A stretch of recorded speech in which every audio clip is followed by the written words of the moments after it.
Hey, Renegade, I'm up. I'm up. Yes, I'm up. Evening, evening. You know, a lot of people can't miss this interview, you know. Some people say, good evening. Them can't miss this interview. Welcome to our talk. Yes. Because today we have feature Gabriela Morris, PNP Senator. Yeah. It's going to be kicking in. Yeah, waiting on her to sign in right now. Yes. Yeah. This one gonna be kicking. All right? All right. Because it's a rising star, you know. She's a rising star. So now have to look out for that one then, real rising star. Right? I'm gonna play two clippings with her, before she sign in. Yes. I'm gonna play two clippings with her. One in the Senate and the next one on the platform. Yes. And then we'll have some night, we'll have a night. We'll have a good chat. Okay? All right.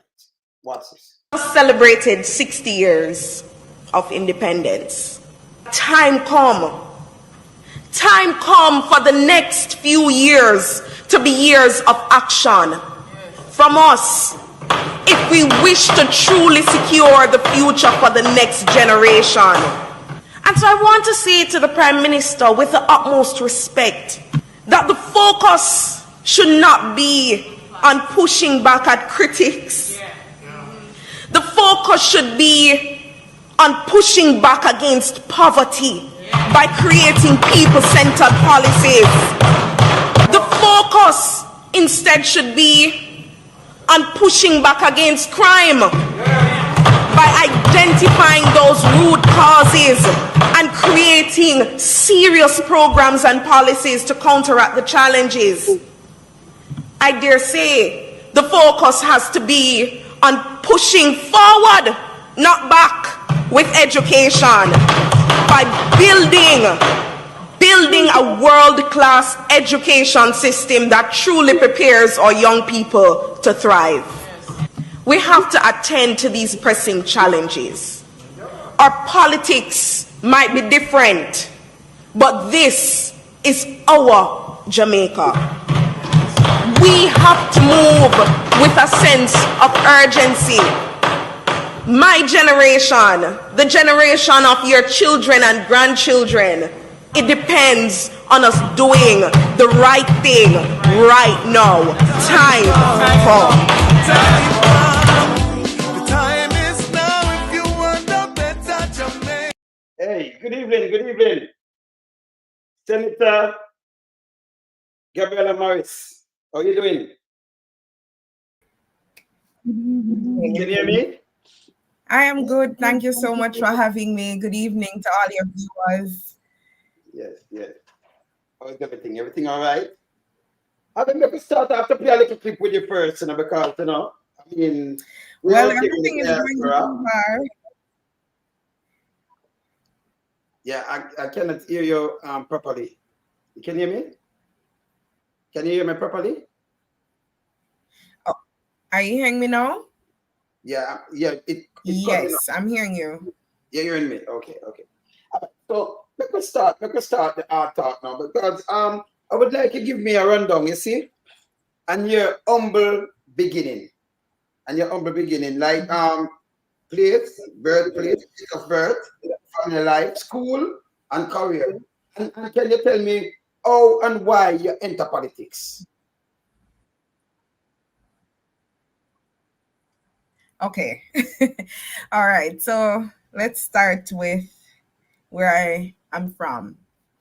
I am originally from Montego Bay, born, if you're a Montegonian and you're on. Are you hearing me? Yeah, but hearing you. You cannot cutting out a little, right? Cutting out a little, but you can, yes. Like, yes. Sure, and a little, yes. Mm-hmm. Okay. Yeah, so I'm from a place called Doom Street. If you're a Montegonian, you know where Doom Street is. That's where I was born. Raised in Montego Bay, past student of Corinaldi Avenue, past student of the Montego Bay High School for Girls. I left Montego Bay to attend university, and I went to the University of the West Indies to pursue a first degree in pharmacology, basic medical sciences. So that's my first degree. And then right after, I went to complete a master's in communication for social and behavioral change. Now, growing up in Montego Bay, both my parents are teachers. I also grew up Seventh-day Adventist, so service was a big part of my life.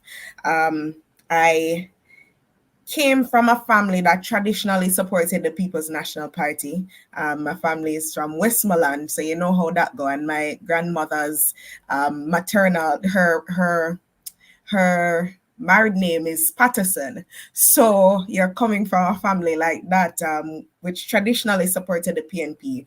But for me, I didn't really grow up being involved head on in the politics. Most of my leadership experience would have been through community involvement. I served as a junior counselor, and it afforded me the opportunity to interact with a wide cross section of people, and that's where my love for service really grew in the community, being able to go out and feed the homeless, clean up houses for people who were shut-ins. That was where I started out. When I went to university, however, that was where I started to get a lot of my political grounding. And for me, it was an exploration of ideology, yes, because I believe that when you practice politics, you must have your values involved in it. And for me, my values were surrounding social justice, were surrounding equality of opportunity. And I found at the time that the People's National Party and their principles and policies resonated with what I believed in as an individual. And so I joined UE Visions on campus. That was where I started out. And shortly after, I had an opportunity to work with, MP Bunting at the time, now Senator Bunting. And I got an opportunity to be exposed to the political realm. Now, that for me was an exciting opportunity to be on the road and be in the nitty gritty of it. And I loved it. From there on, I went on to, campaign for Dr. Phillips as well. And shortly after, as some persons might know, I got the opportunity of a lifetime to serve my country. I was asked by Dr. Phillips to sit in the opposition benches of the Senate. Now, Wayne, I tell you, at that point, I was a 23-year-old university student. I just finished my first degree. And when I got the call, I said, Lord Jesus. I was shocked, but I also understood the gravity of the situation. And I remember around the time there were some detractors, critics, who said, "What is a 23-year-old doing in the Senate?" And from then, I knew that I had a responsibility and a very critical role to play in shaping the political history of this country, and I take that very seriously. Because for me, as a 23-year-old, I understood that I had an experience which was shared by thousands of other people in the country. And I saw the value in that. And I saw the value in being in a space where I was able to speak on these issues that are affecting my generation, that are affecting other persons who are in my community. And I went ahead with it. It's been 4 years in the Senate. I am now gearing up to run in the next election in Northwest St. Anne as the MP, as a candidate for the PNP. And all I can say is that it's been an experience, and I've enjoyed it particularly because of the opportunities that politics has given me to interact with people and to shape their lives, even in a small way and a positive way. And I am eternally grateful for that opportunity to serve. So that's a little bit of my backstory. I can tell you that much of my love for politics and my love for people and my love for service, it came from growing up in the era where Portia Simpson Miller was on the rise. And as a little girl, what I saw from that was my whole worldview of politics and what politics should be about. And I think it was a positive one because it allowed me now, as I'm in the space, to really think about people in everything that I do. And I think that's the kind of politics that we have to practice in Jamaica, the kind of politics that is really about meeting people and ministering to their needs and putting them first. Okay. All right. Tell me something now. So with this government, maybe that's going because it's all talking, opening.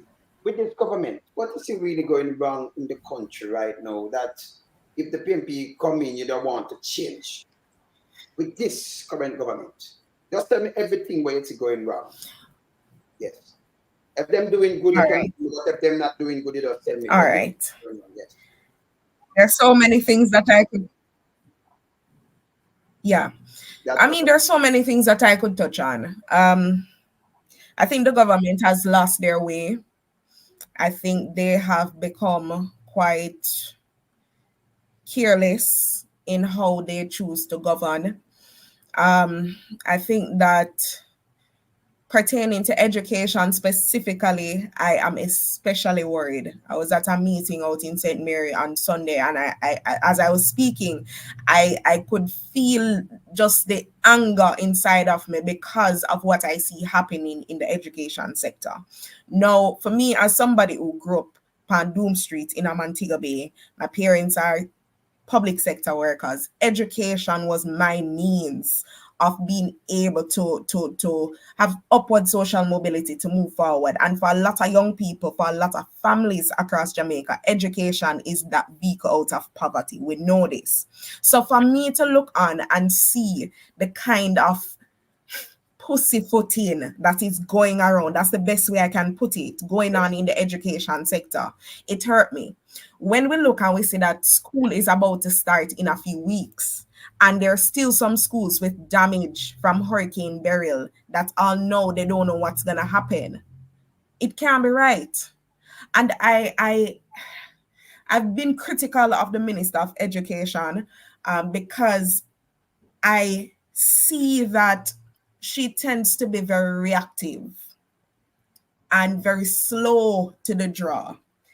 And for education to actually move forward, we need forward thinking people. We need people with vision. There are a lot of changes that I think need to happen in the sector when it relates to which relates to what our children are being taught, the whole curriculum. I think that needs to change. It cannot be that from 1962 we're learning the same thing from 1962 to now. It's a different time. Our children need different skills to exist. It's a different world. And so while there are some strides that have been made towards, offering different skills, I think that there needs to be some changes. One of those is when we talk about civics in school, how we teach civics, what are they learning? When we talk about our history, what are they learning? I feel like children in school should be learning money management, financial literacy. So I think that we need to reconceptualize education as well as how we're teaching our students and how we're assessing our students. There are some students who are in the classroom and, the Ministry of Education said no student must be left behind. But there are thousands who are being left behind simply because they don't learn at the same pace as other students. And for me, that's a travesty because a lot of these children, they're not dunce. They're not dunce. They just need more time, sometimes more attention, and they need other ways of learning. So I feel like we have to get to that point where we understand that we need to develop different opportunities for our students. Some of them, they need a what would you call it? No, a personalized program. And I can't blame the teachers for this because a lot of them have 63 children in a class to teach. So it comes now to proper planning in the education sector and resource allocation as well to ensure that our teachers are able to give the attention to the students. They're being compensated for the work that they're doing because that is a big thing. We look at the importation of teachers. A lot of teachers are worried. A lot of teachers are leaving. I don't know if you see the amount of ads that are going out. And it seems as if the minister is not worried, but I am worried. I am not afraid to say I am worried about what is going on. And I feel like the Jamaican people need to get up and say enough is enough. This is a sector that we cannot play around with. Yes. You can hear So me? education is one of those areas. When we talk about, are you hearing me? Yes, it cutting out just now. It kind of get foggy sometime and come up back, but I'm hearing you. Yes, hearing you now. Yes, yes, Okay. yes, hearing you now. Yeah, yeah. When we talk about social protection as well, yeah, social protection is another big issue. I'm a younger person, but my heart goes out to some of the older persons that I see in my constituency. A lot of the time I go around and they say, boy, they having trouble with their pension. You know, them have to go we are send and speak or sort it out. A lot of them they don't have the support to even sort out these issues. So when we talk about labor and the Ministry of Labor and Social Security, these are some of the things that I would like to see addressed. Our elderly persons, whether you're going to have community aides who go in and assist them with this process. But our pensioners are suffering. A lot of them have worked off them soul case so much years of them life, and they're living in squalor. So these are some of the issues that we have to address. A lot of people are out there crying out.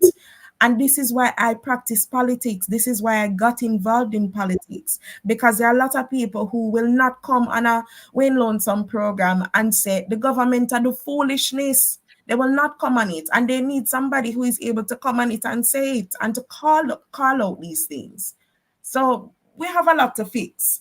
And this general election that we're going towards, it's a serious one for a lot of people, because when I look at the past 5 years and I look towards the next 5, I say I have to win my seat.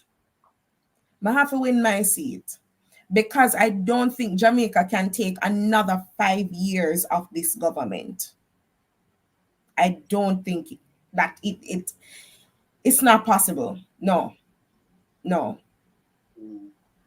So those are some of the issues that are really perplexing to a lot of Jamaican people. Housing. Yes. I want to show you a photo, right? And tell me how you Yeah, feel I'm about hearing this you. photo. You can hear me? I want to show you a photo and Mhm. tell me how you feel about this photo. Just look in Yeah. the photo itself. You have to say the education minister, but look who she come up with. This government come up with, and just tell me your honest view of this. And I will tell you mine, because this terrible. Just look at the photo. If you can make it out. I saw it today. I saw it. I saw it. What's your views on this? I saw it. What's your views on this? Because this a mash up They have everybody no head, you know. shame. They have no shame. No shame. No, the person in that picture, Mm. I don't know if it was an invite that he received from the JTA or he went there on his own accord, but it shouldn't be. And it paints a picture of everything that is wrong with this country right now, with this government. They don't have no shame. That man, we know the story. We know what happened. We know how the whole heap of money missing and all the misappropriation. And the sad part of it is that it happened in education, where we're already in need of resources, where the sector is already suffering for lack of resources. And it's unfortunate that even the minister is there interacting with him in that way. If it were me, I'm sorry, I couldn't do it. And the sad thing about it is that he's still actively involved in party politics. And it goes to show you that the JLP has a different set of standards. They have a different set of standards, because in no way, shape, or form should that gentleman still be involved in political life after what happened. And I say that unapologetically. Mhm. You believe this government really take the people them of Jamaica for a ride with everything that you see going on? The masses, if them take the masses for a ride, because yes.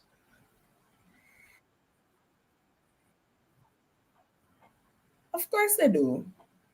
And as you know, when as a campaigning and I said to people, when they say they're not going to vote, me say that is how the government continue to take on for idiot.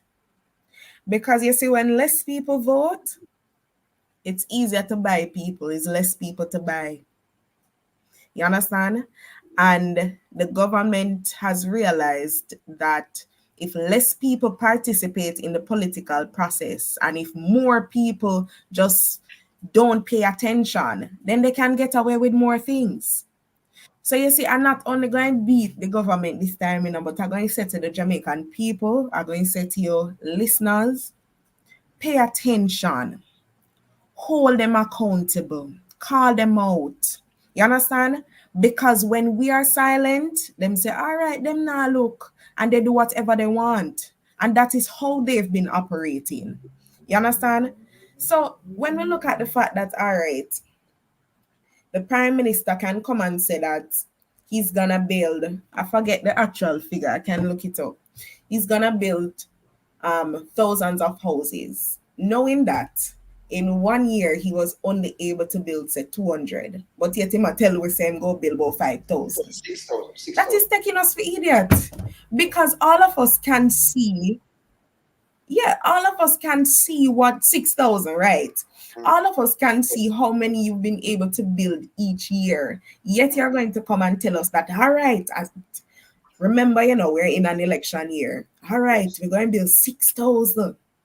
Yes. That is taking people for idiots. Mm. And I've been cautioning people. Yeah, I've been cautioning people. Look out for these things. Don't take the bait. When we go to the polls and as we look out for the manifestos, Jamaicans need to look and say, all right, is this feasible? You understand? We need to engage our minds. We're not dunce. But because the prime minister realizes that, as I say, a lot of people have disengaged from the political process, then he just uses that as an opportunity to do whatever he wants to do.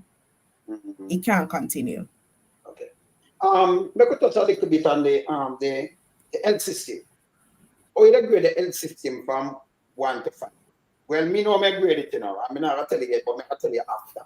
The health system. Look at the health system. By the way, I think we get a travel for advisory now with the health system. First time in the history of the world. Not a country.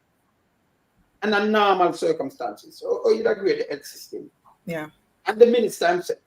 Because the minister came here, an interview and then he ran off. Leave me alone. So, yes. Leave us alone, yes. Now you agree with the health system.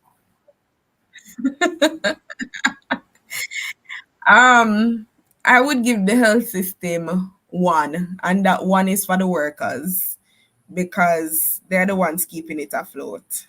Apart from that, there are several deficiencies. The minister now, you really want me grade him? Yeah, but we grade him. Yeah. The minister is the minister is quite the PR agent. You say 1 to 5. I don't even know if I can give him 1. Sorry. Because the truth of the matter is that no, hold on, Gabriela. Go again? It's from 0 to 5. Sorry, sub 0 to 5. From 0 minus 0 to 5.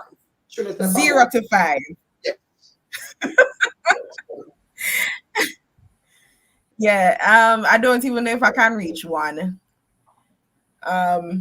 Probably a 0.5 because his PR is very good. But that's all it is. And the unfortunate part of it is that, I went to the hospital one night, and I can tell you this. I went to UA hospital, and when I look around me, I see babies, them string up, and this chair, them sit down pan, right? I see people, them have to kind of rock back the chair for kind of get some sleep. And it was chaotic. Like when I left, I felt more sick than how I had gone in, just because of the environment that was there. And it's a worse situation in some other hospitals across the country. And we see it. People lay down on cardboard, people, them the food. So The health sector, I think right now it's hemorrhaging. And we saw other day where they put out that they're not taking any transfers at the public hospitals, right? That in itself has to be a concern. That in itself has to be a concern. The fact that dialysis machines are not working, that has to be a concern, because essentially what you're saying to people who have kidney issues is that they just must sit down and wait to die. Mm-hmm. So health for me needs a complete turnover. The minister needs to go.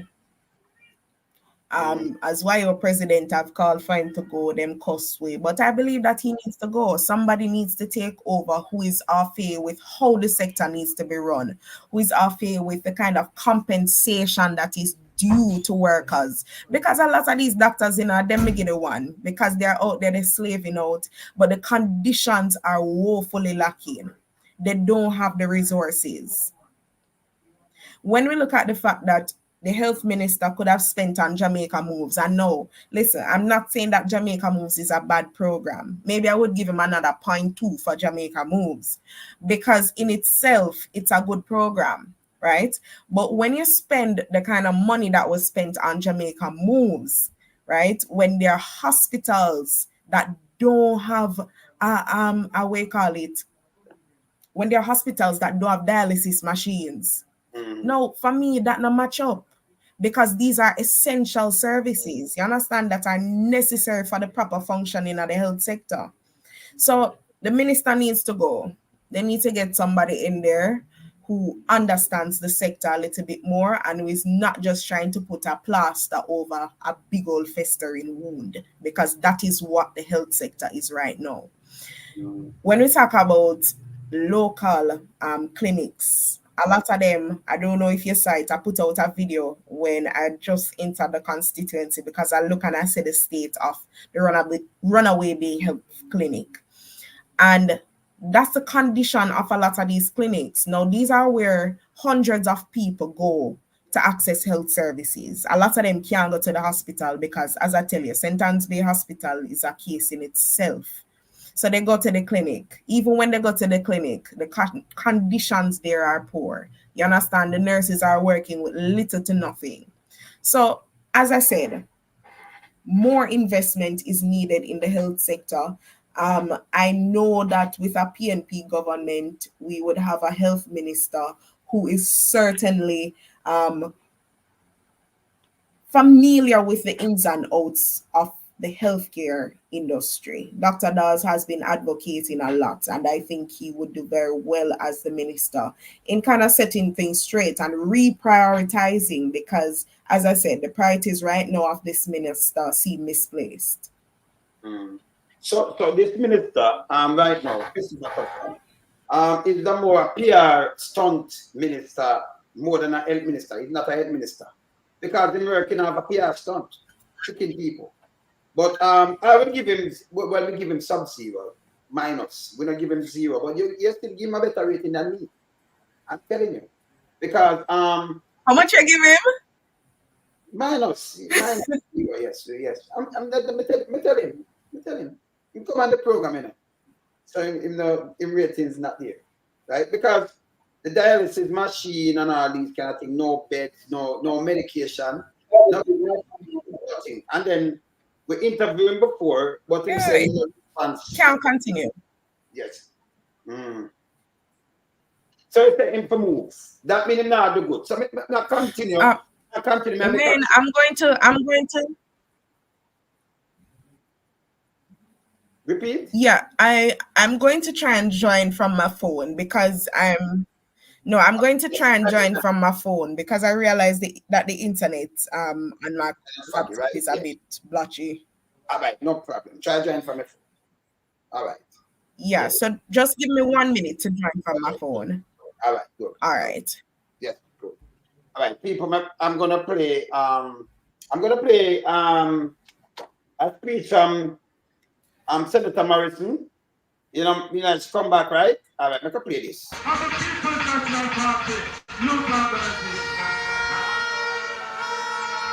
Senator Morris. All right, Senator Morris here. All right. Come on.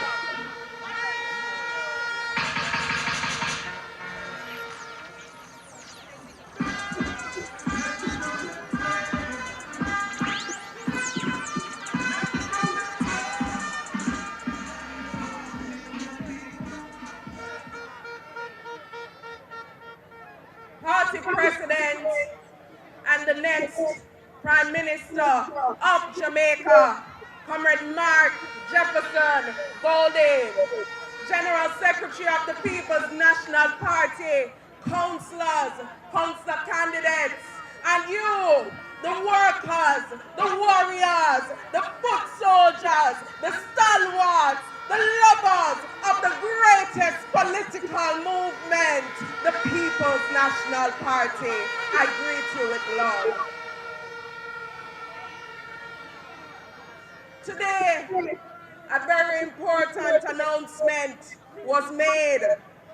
And leader, I want you to listen good when I ask this question.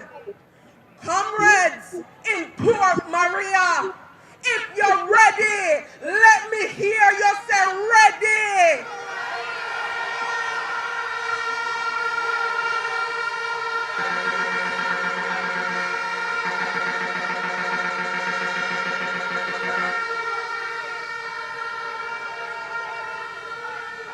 Comrades, we have come a far, far, far way. And now we are here, right before the 26th. And tonight I want to say to every comrade, to every Jamaican, that the time has come for a change in this country. The time has come for the People's National Party to take over the municipalities in this country. The time has come for every Jamaican citizen to live good in this country. Comrades, just this week, I don't know if you want to see it, but there was a little fool video going around. And some misguided young people on the other side, they might talk about how awesome it is to be getting $13,000 for minimum wage. And I want to ask, oh, that's awesome when there are people in this country who are literally fighting for a meal. There are people in this country who don't know where their picnic, school fee and lunch money have come from. There are people in this country who want a good roof over them head. And we have to say to them that we have ambition and we want more from the government, more from our officials. We want to have an opportunity to uplift ourselves as Jamaicans. And so, comrades, that is one of the reasons this election is so important. Because we see that we have a government who is willing and ready to take advantage of people in this country. Them don't care where them are thief from. We see just last week, comrade leader, trillions of dollars missing from ministries, the Ministry of Education being one of them. And we want to know where is the money. We want to know what is being done in the ministry, because there are children, your children, our children, who need those resources, and we can't afford for them to thief it out. And so we're sending a strong signal tonight that we are ready to move these people out of power who are comfortable stealing from the people of this country. We are ready to say no more corruption. We are ready to say that the government needs to step up on crime because people in this country fear for their life. So tonight, we need to send a signal that Jamaicans are tired of the Andrew Holness government. We are tired of his lack of effort on crime. We are tired of him not allowing people to have access to housing. We are tired of the chicanery business. And we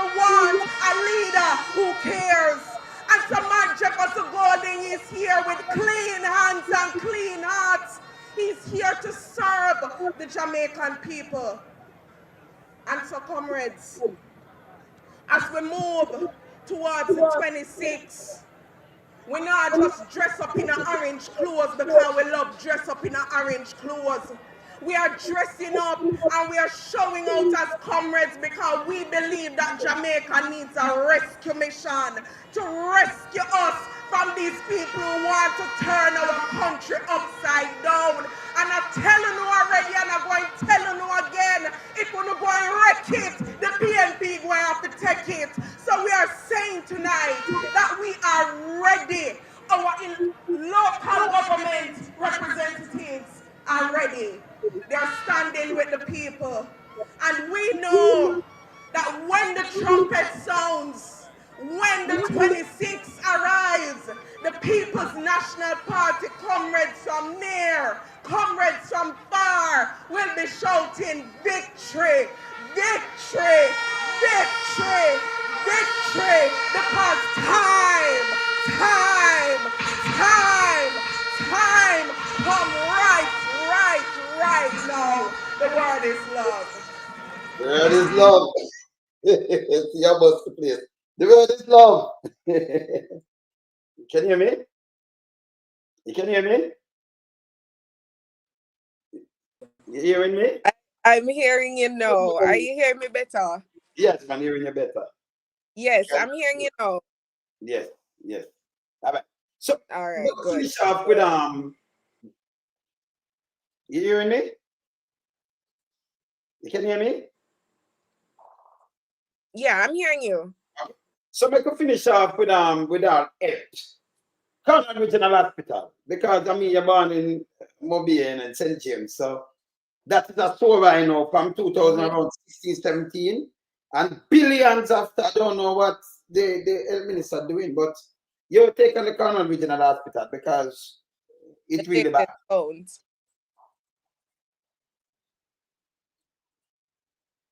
Yeah, Wayne, I remember I worked at Western Regional Health Authority when the Cornwall Regional Project had just started. And the recommendation at that time, was to just start from scratch. The government, however, decided to go ahead and, see how they could do some cosmetic fixing. Now, it's been a loose count of how many years. I'm going to have to go back and check. But it's been years, and as you said, billions have been spent. I lost count of the latest total. But that again is just another example of the mismanagement that has happened under the minister. And I feel like, if anything, for me at least, that was the point where I said, no, he needs to be held account for what is happening at Cornwall Regional. My parents still reside in Montego Bay, and every day I pray so them not sick. Because for many Montegonians, the option is for them to either see if they can go Falmouth. Yes, they have some things going on at Cornwall Regional, but it's really hell up there.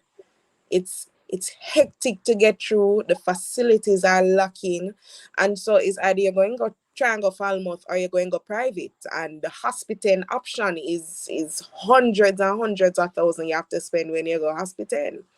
So the situation with Cornwall Regional, I don't think that the Jamaican government has really looked at how devastating that is for the West. The fact that that is the type A hospital that services Western Jamaica and the state that it's in, and the kind of problem that it puts not just Montegonians in, but people from Western Jamaica who rely on Cornwall Regional for health services. It shouldn't be happening. It shouldn't be happening. And I don't think that where the project is now, that the minister should even still be presiding over that project, because it has gone on for far too long. We're hemorrhaging money and we're still not seeing any light at the end of the tunnel to say, all right, Cornwall Regional is going to be up and functioning again anytime soon. And it's been years. So him So not get that's another thing. We can look at the whole. You must remember when they took Fenton to task over the dead baby scandal, and the Prime Minister himself said, we can't hear baby a ball and this and that. We had an outbreak of bacteria at the hospital, and several babies died. And all now, the minister has not taken any kind of responsibility for that. No remorse. Again, just PR, and blaming who and blaming who. Tufton has had his time. I think he's a nice man, but as a minister, no. I think we've given him enough chances to make a mockery. Okay, so we're just look who failed. All right. We're going to the light and power now. The minister of what do you call it now? Energy. All right. So let me just play something with the Prime Minister before me. Yes. What?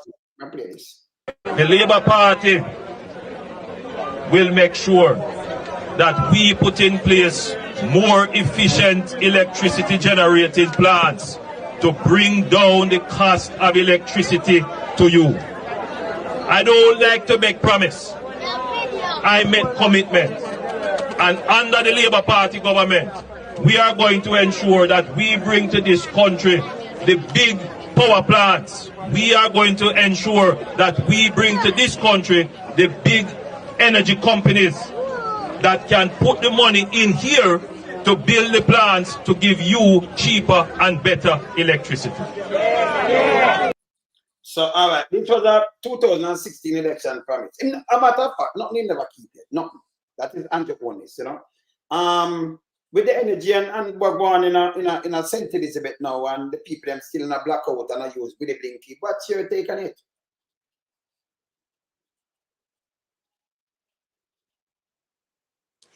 Boy.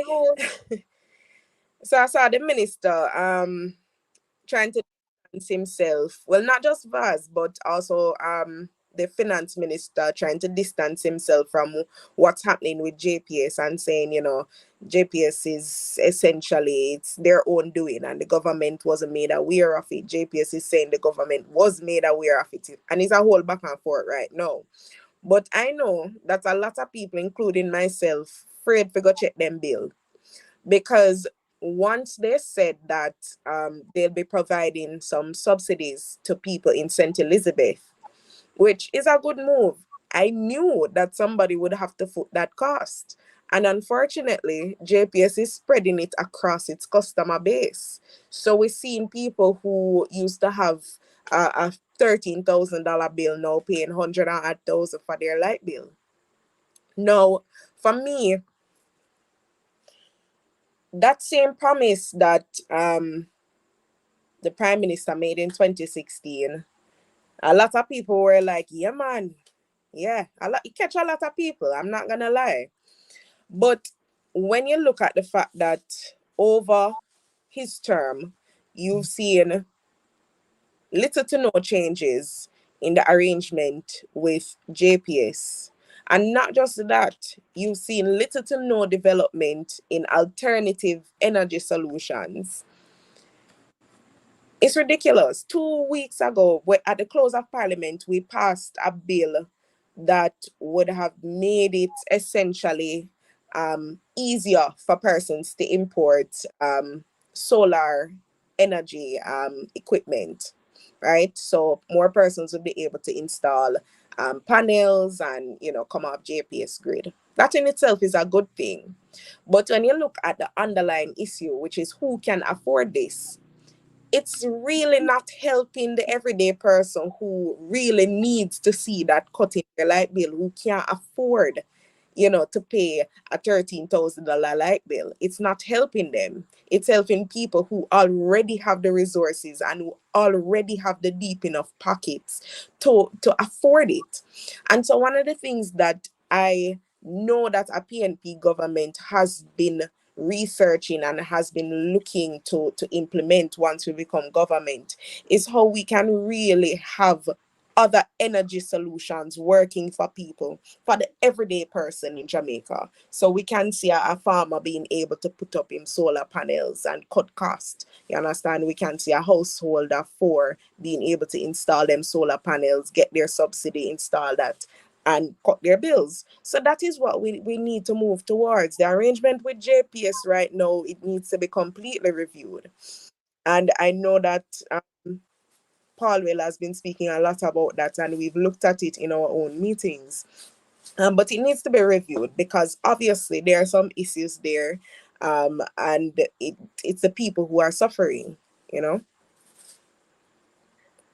We could go to the ministry now after. Me just go through a couple of them one, but we have to carry you back, you know. We have to carry you back. We have a part 2 where we can get you. The camera give little trouble same way, but we have to carry you back. Because I mean, wow, you mash up the place, you know. People them love you around here. Them a big you up now. Right? Yes, man. Them like bright minds, you know. And them like shining stars, and you're one of them, you know. You're one of the future stars, you know. Yes. Right? Yeah. All right, Yes. let me go to the Minister of Water. Because we can play a next thing, a next clip again where Andrew the promise him gonna end water. Water, him always any electricity poverty and water poverty. I never know these things. But now they must say out. And before you even say something, I know Jamaica, you can have over 100 river and not talk about drought. It's just the water distribution. But in the same that you know, we channel and what we're gonna do, but nothing to date. What's your take on it?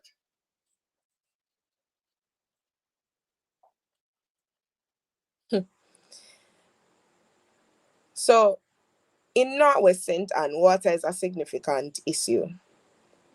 You have many farming communities that are oftentimes without water. Now, while some strides have been made with trying to, you know, use some wells that are in the constituency, I think there's still a lot more that we have to explore. One of the facilities in the constituency is something that I would like to see done because over the years, a lot of promises have been made. And, you know, once you change government, certain things get shelved. And Dr. Campbell had a plan for water, to bring water in Bamboo. That's something that I'm already exploring and I want to see through. Because for agriculture to thrive, you need water. And as you said, the natural resources there, you know, we have to figure out how to get it to the people. And so that's one of my big priorities. Now, in Jamaica, we also have to explore, and I haven't really heard much talk about it, but rainwater harvesting. We have whole heap of rain, especially a country, whole heap of rain. So we have to see how we can get those systems to work, how we can collect the water, how we can purify the water. That's the direction that we have to be going in, not just walking around and you know, grandstanding every day. But these are some of the things that we have to actually see through to fruition. Water harvesting is one of them for me. There's some talk about desalination, seawater. We have whole heap of that. So these are some of the things that I think a PNP government will have to explore. For me, they're doing water is one of those ministries where I see that, you know, some things have been done, but we have to take it a step further just for the sake of continuity. Because remember, you know, it's natural resources. And at some point, we have to figure out a plan for sustainability, right? That is one of the areas. So for me, those are two of the things that I would want to see a PNP government explore. Yeah. Because of something, and you just follow it up, right? All right. For instance, Blank River, more than 33 miles long, more than the deepest part is like 308 feet deep. Mm-hmm. Deep. You got 30 feet to get the bench. That's 30 feet, that's deep. And 300 miles long, and the widest part over a mile wide. And all these water, most of that are run to the sea. When you count all these rivers and all of them are go to the sea, and you think about like some pipeline, like from Russia, Siberia going to Europe, and if them run thousands of miles, well, we can do that in our place so like 144 mile long, you know, from length to length. and pipe up and build some, reservoir, build some other things and deal with the water. Why we can't do that and just get along? Because all these waterways, those rivers never dried up yet. Never. And we can't call Rio It can and all of these rivers. Why we cannot do it that can be in a small country? it can be done. And a lot of the work, of course. Of course. But as I said, priority. We have to make that one of our priorities. We have to be willing to invest the money. And I find that some other things are taking precedence over some of these issues that are especially important in rural communities where agriculture is a big thing and we have to invest in water systems. A lot of our problems as well, it comes back to maintenance, right? And that might be as well something that the different agencies have to be on top of too. So the government has to mandate that these things are done. Maintenance of pipes. A lot of these pipes lay how much years ago and nobody no look back at them. So over time we start to have problems with them because we're not investing in maintaining the infrastructure that already exists and building out on what we have. So priorities, water for me has to take precedence because rural development is something that we have to, in the next 5 years, ramp up. All the development can be going on in Kingston because what we're going to begin to see, and we're already seeing it, is that Kingston is becoming more populated than the resources can manage, than the infrastructure can manage. You understand? So we have to start to ensure that we invest in rural communities. Let me go to crime now because me I get fear that Anjo, because having out some things and me I tell you, me I tell you yeah man, me I tell him to Senator Morris make your administrator look bad. Yes, because you have these kind of guys were supposed to be some stalwart, but no, them are PR stalwart. Because PR without action, right?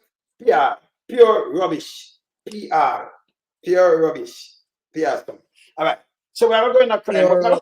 remind the Prime Minister, right? Yes, pure rubbish, stand for pure rubbish. But remind the Prime Minister when it's right here, and then I'm going to ask you something about crime. Just watch this.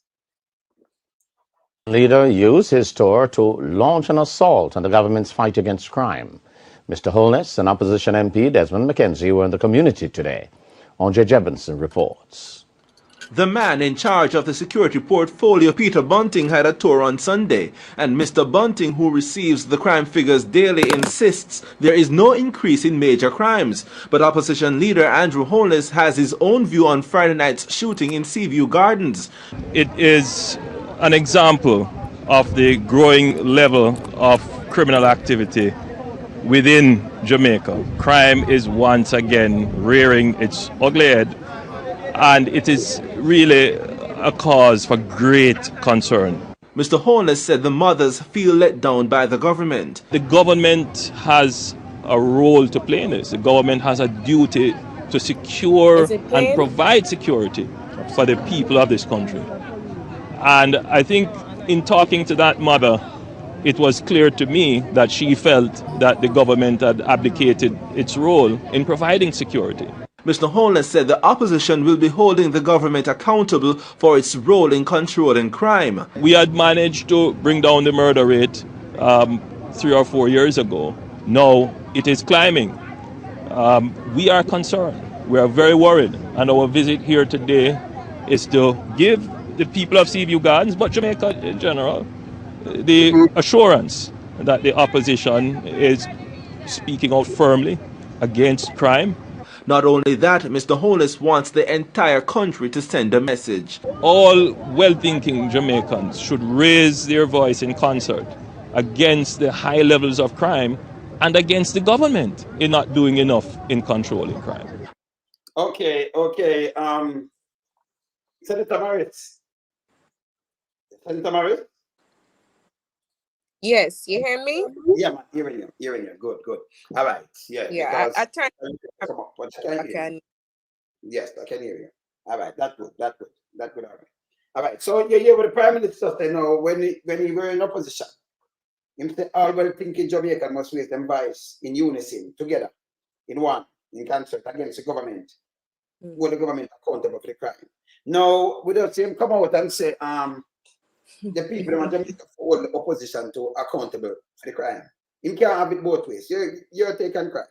He can't have it both ways because him did say him gonna make your sleep with the window and doors open and leave baby crying. You're taking crime. You can hear me? Senator Morris? Wayne, Morris. I'm Yes. You're not hearing me? Make I just finish. All right, you what? Make I just finish up these two questions. Even make I just call you. Yes, make a call you. Make I finish two questions offline because I hear you going in and out, right? Make a call you. Yes, make I just finish up this. Yes, man. Okay.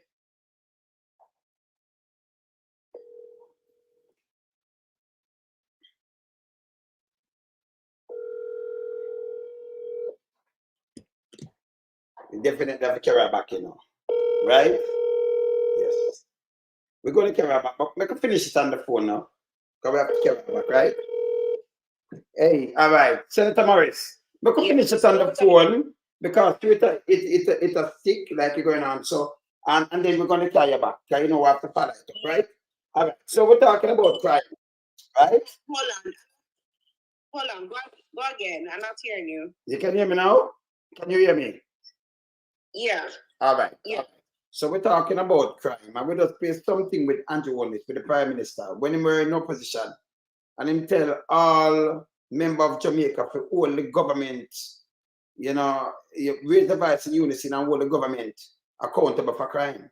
Now we saw him doing an interview the other day, doing a press briefing after the 8 people died, and him asked, he must say the people in Jamaica to hold the opposition accountable. Him can't have it both ways. You're taking crime.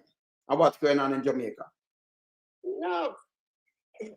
Well, the first thing is the government has been blaming the opposition for everything going wrong. And that is the sign of a weak government. Now, with crime, the only plan I've seen that the government is really championing is the militarization and the state of emergencies. Now, we did not support the last request for state of emergencies because we believe that it should not be used as a routine crime fighting tool. And the government should be tasked and should be held to account for actually having a plan for crime fighting that they've not been able to produce. We saw the latest, most gruesome set of murders, and I want to take the time out to say to the families and the loved ones of those victims in Cherry Tree Lane that condolences. It should not have happened, and we really, really have to ensure that we get those criminals. Now, crime in Jamaica, I saw the latest set of statistics saying that crime is down. However, the reality on the ground is not showing that. And it has not been showing that for a long time now. So the government really has to take some responsibility for that. Blame can be passed to the opposition because, we never support states of emergencies. What else can be used? Is it that the government has no other tools or no other plan to use to arrest crime? No, they have to go to the drawing board and figure that out. It cannot be put on the opposition to do that. We know that, and we're not going to allow that because him, when he were in opposition, him said, we, the people here him said, all well-thinking Jamaican must raise them voice in concert, in unison, together, unite, and against the government and hold them not controlling crime. So now the shoes go on the other foot. And now we know for all the opposition, him sick in head. And we have to tell him that straight because they watch these things around here. Right? All right. Before we wrap up, because we have to carry you back. Yes. Good. Yeah, one of when I can get the internet because I'm not sure what Yes, line yes. going on with. One of the issues, and I continue to say this, I've said it in the Senate several times. Yes. Crime not just appear out of nowhere. It is a social problem, and we need to come up with social solutions for crime. True. Over the years, the research has shown that one of the issues that we need to address is land, right? We need to ensure that we regularize people. We need to ensure that we are building communities that don't become a haven for criminal elements. So that needs to be addressed. In addition to that, what I will say again, social problems. And a lot of people will say, oh, social intervention don't work. Some research has come out from Capri in the last couple of weeks that has said that. But for me, we need to assess the types of social intervention that we're doing. So it's not just broad-based, oh, social intervention don't work. And the minister, Mr. Sleepy, I call him because he's sleeping at the job. He has said that as well, but we need to look at the types of intervention that we have in communities to steer especially young people away from crime, because we know that young people are the victims as well as the perpetrators of the crime. So for me, even now, a lot of them starting from high school, them starting from even younger than that. We need to get into the communities and start to engage these young people. We need to teach them life skills. We need more mentorship in communities. Because a lot of the reason that especially our boys, I feel very strongly about this, our boys are getting recruited by these gangs and these criminals because oftentimes they don't have the family structure that will really say to them, no, that's not the way. And so sometimes the communities have to get involved. We need to have programs that are going to take these young boys, that are going to mentor them, that are going to, encourage them to go into education, encourage them to go get them trained, because that is how from a very early age, we're going to get them attached to something apart from the crime. So you have to create alternatives for young people that won't allow them to go in that direction. And that's one of the things that I think that we have not invested enough in. We talk about the Peace Management Initiative, right? That's one of the programs that was cut by this government because they say, well, social intervention don't work. But for me, it is how you do it. It is how you manage the resources. It is how you carry out the programs and how you assess the programs to ensure that they are working. So we need to take a closer look at some of the root causes and decide on some of the programs that we think can address those root causes head on. So it's not just sending out army man and police about the place. Yes, that is good and that can be helpful. But we also have to look at the programs that we're putting in place to directly engage people and steer them up from crime. That's good. That's good. All right. So we have to carry you back, right? Because to the thing itch, the young people like to see you when you talk, So we have to carry you back. We reach the hour mark already. We're gonna carry you back on this. When we carry you back, we're gonna carry you back in an hour and a half or 2 hours because people like your vibes, And then we have got to talk about your place in St. Anne's. Where you running again? The caretaker, your caretaker where? It's Northwest St. Anne.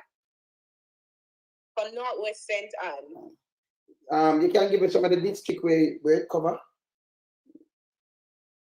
All right, so let me just give some detail now. So if you know Prairie, it's strictly from Prairie to all the way out to part of Trelawney. So Bamboo Division, we have Brownstone, Dryab, and we have Sturgestown. So you know that we have Brownstone, which is a big division, which has been the big supporters of the PNP. I want to say hello to everybody who's learning from Northwest St. Anne.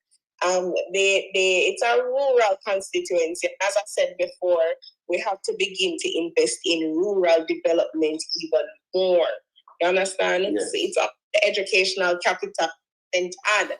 So we have to ensure that there are more opportunities for the young people there. And that's one of the things that I want to focus on when I become the member of the event. Good. Lovely. Anyway, thanks for dropping by now. Thanks for having you, yeah? Yes, man. And remember, we're gonna invite you back again. Yes. All right. I'm going to invite you back again, you know, and, you know, we have to keep up. But with the bright minds, you know, we have to make sure we know that know where you're going with, you know. That's it. Because we support bright minds. We want a different Jamaica. Yes. You understand? Thank you again. Yeah, and see you soon. Yes. Good night, everybody. Yeah, Take man, care. take care. Okay, bye. Yes, man. That's, yeah, man. Gabriela Morris. Senator Morris. Yes, man. Brilliant. Bright minds. I'm going to do some more interviews with, you know, a lot more, you know, more senators and, you know, MPs, and yeah, we're going to do a lot more interviews, you know, in the coming week, you know, and talk to some other people. We have a lot of police to interview, you know. I want to can't miss, you know, before the week done.